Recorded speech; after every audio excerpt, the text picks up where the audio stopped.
Hello party people, we're going to talk about reasons why we reject properties and what to look for in rejecting a property, because the assumption is with a lot of Australians is they'll just turn around and say, just tell me where the top 1% suburbs are and I'll just buy any property in there and she'll be right? No, wrong. There's heaps of properties out there that are duds and that we throw out to the public. So I'm going to walk you through some of them. So let me change this over. Okay, so some of the reasons why we would reject a property inside the top 1% suburbs for growth. Number one, transmissional or electrical stuff. Check out this house. So some of these houses I'm showing you all of the houses I'm about to show you are inside the top 1% suburbs. And by looking at photos, they look great. The yields could be great on them, so the rental returns, but it doesn't mean that that property itself is going to grow really well inside that top 1% suburb. Now, there are certain buyer's agents that I might be partnered with which have a certain guarantee to guarantee capital growth. So this is why this is so important. So for example, this house, transmissional electrical issues, power lines, shit like that, all that sort of stuff can literally bring down the value of a property, and therefore the house maybe down the road or on the other side of the suburb might well outperform the cost of this one, even though it's the same sort of house. It could be the same sort of distance from the shops, but yet this another property without these transmissional electrical issues could outperform it. Same thing with ongoing costs. So when we're looking at properties, we want to make sure that, look at this house. This is elite. This looks like one of my properties. That's a perfect fucking house. Look at how flat the land is. Brick house. Oh my goodness, I would love that one. However, sometimes when we get into it, on our team, we have property managers on the ground take realistic photos for us that gives us a good ongoing before we even put in an offer. This is before we get pest and building inspection reports. Like, that'll be on top. However, there is some stuff you can just walk around the house and be like, oh, fuck, there's just too much work to be done. We have a base level at my team, 5K maintenance buffer, meaning when we say, okay, this is how much money you need for a deposit, we include a $5,000 buffer to fix shit. Anything else outside of it, we don't purchase. We say, right, we leave it to somebody who wants to do a renovation. Or for example, there might be a client that comes to us and says, yeah, we do want a property where we're happy to spend 20, 30K on doing a renovation as we're going into the property. But most people come to us just wanting the set and forget game, which is, right, we just want to put a tenant in straight away, and there's just a small 5K bits and bobs around the house that need updoing. So that's our limit, is $5,000. All right. Oh, I remember seeing this property. So this one was great, the one that we picked up. Loved it, except for it had flood and incoming maintenance. So similar to this one, the maintenance work required was going to be more than a 5K buffer. Plus, there was also some flood issues as well in that particular area. So just to let you know, there's different types of flood levels. So for example, there might be a really high-performing suburb, right? But there might be one section of that suburb or like a small estate, or maybe that's just one particular street that has potential flooding because of the way that that particular street is angled. So, but it doesn't mean that whole suburb should be wiped out. So again, everything else could make sense, but it was rejected for this particular reason. Again, check out this one. Maintenance issues, too many going in. Real estate agents walked in and be like, oh, we could see some updated videos. And that's a real estate agent that's separate from the selling agent, because obviously selling agents like to make stuff look a lot nicer than what they are. We get a separate real estate agent to go, hey, look, we are looking at buying this one. If you can review this one, we'll allow you to be the property manager, and then you get our business from managing it. Can you please take some realistic photos for us and just highlight them? So we get a lot of photos and videos of properties before. So as soon as they're put on the market, or as soon as we get, so 81% of our properties are off market, for example. So we get unique access to inspect that property before we even put in an offer. Okay, let's talk about public housing. I remember looking at this property thinking, fuck, it was so good. It was so perfect. But unfortunately, sometimes there can be too many public houses in a particular, in that street. So again, the same with the flood thing I was explaining before. The whole suburb could be great, but that one street might have, for example, 8 public houses as opposed to 1 or 2. Like usually there's a ratio that we look at.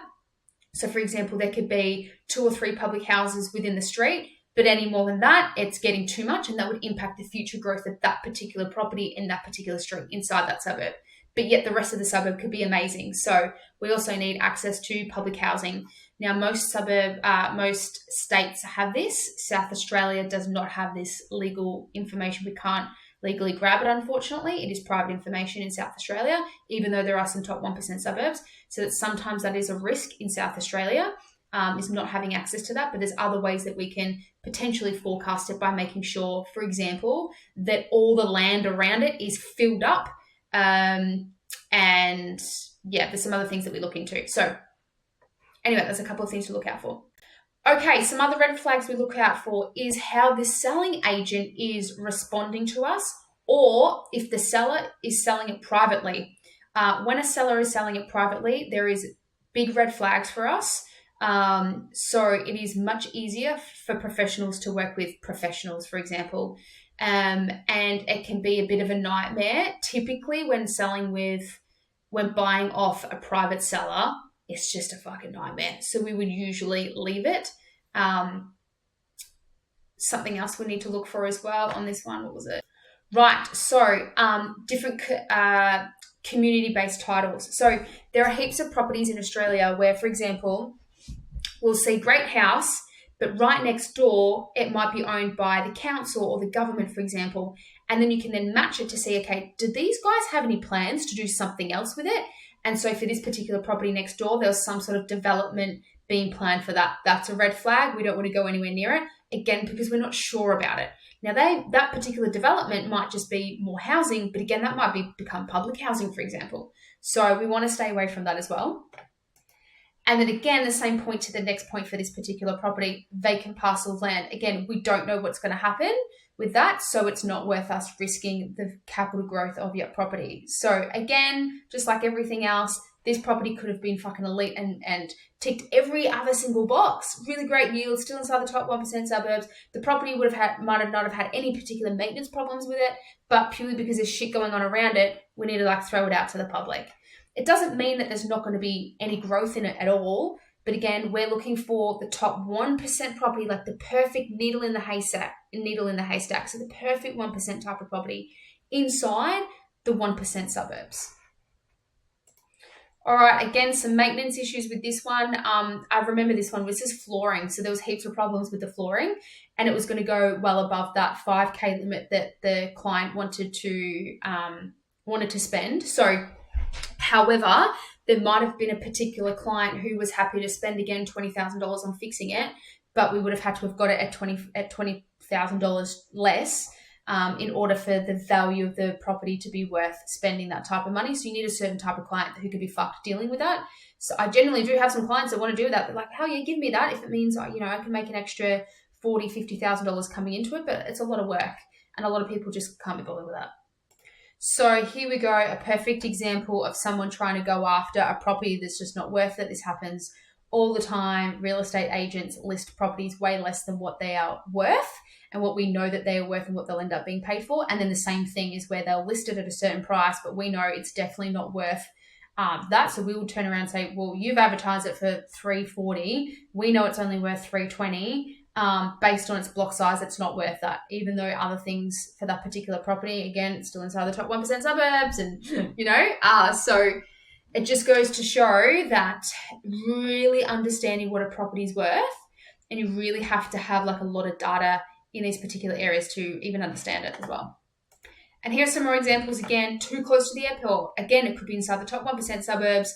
A couple of streets away might be great, but this particular street, for example, might have the plane directly flying over their house. So, and it's so funny because people are like, do you want to live close to an airport?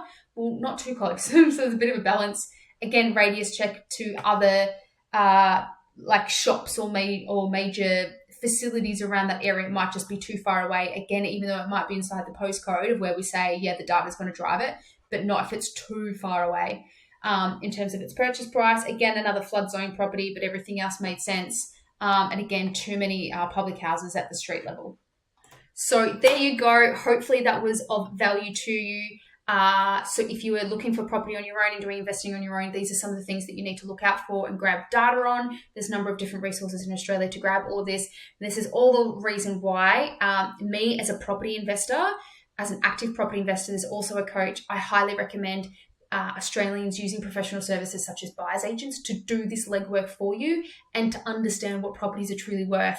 To me, I just think it's the dumbest mistake ever to be going out there and buying the most expensive thing of your lifetime. Typically, is real estate, is a house, and you go and do it on your own when, if you are not somebody who lives and breathes this data Monday to Friday, 9 to 5, I just don't understand why you would do it on your own. So although there are a really small percentage, maybe 1% of Aussies out there who can go and grab the data and spend time on that, but usually most people's time just doesn't make sense for doing it, and most people just want to set and forget and just have someone buy their house and just literally grow it in value. So anyway, and there's guarantees out there that can help with that as well. So hopefully that was a value for you. If there is another video that shows what do you need to look for to identify the top 1% suburbs. If you want to know that data, comment below 1%, and I will send you the video on how to look for the top 1% suburbs for growth. Like, what are the data metrics you need to look for?